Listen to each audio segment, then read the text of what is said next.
Henry Selick almost directed a stop-motion movie for Pixar?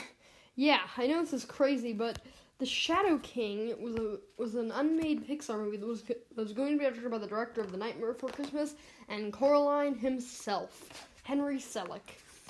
Now, as to what this movie was going to be about, it was going to be about a boy who had these, magic hands. He was able to make shadow puppets. Well, he was taught to make these shadow puppets by this, shadow girl.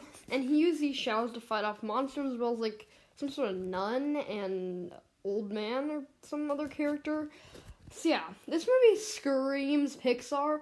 It also screams very weird, but I think it has an interesting premise and really could have worked, especially since it would have been Pixar's first and, I guess, if it had been released as of now, only stop-motion movie. And now I'm honestly confused whether or not this is a Disney movie or a Pixar movie. I'm just going to roll with the fact that it's probably a Pixar movie, because that's what I read.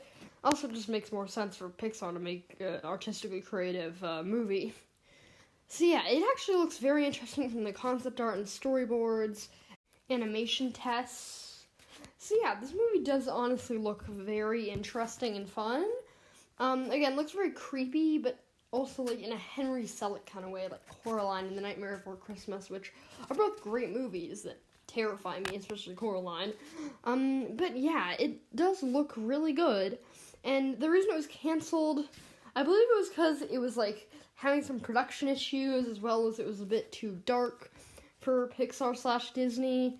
And in Henry Selick's words, John Huggy Bear Lasseter got in the way. So yeah, I guess it just wasn't meant to be. But you can see some beautiful concept art and tests and images online, like the ones I'm showing here.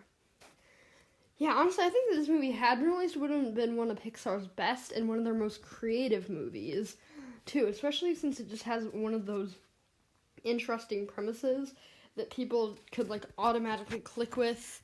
And it looks like it had some pretty compelling characters, a nice story, and it really had everything to be a good Pixar movie. So, yeah, Henry Selick has actually gotten the rights back to it, so it might return. I hope that maybe he goes back to Pixar. But yeah, this is The Shadow King, Pixar's unmade movie.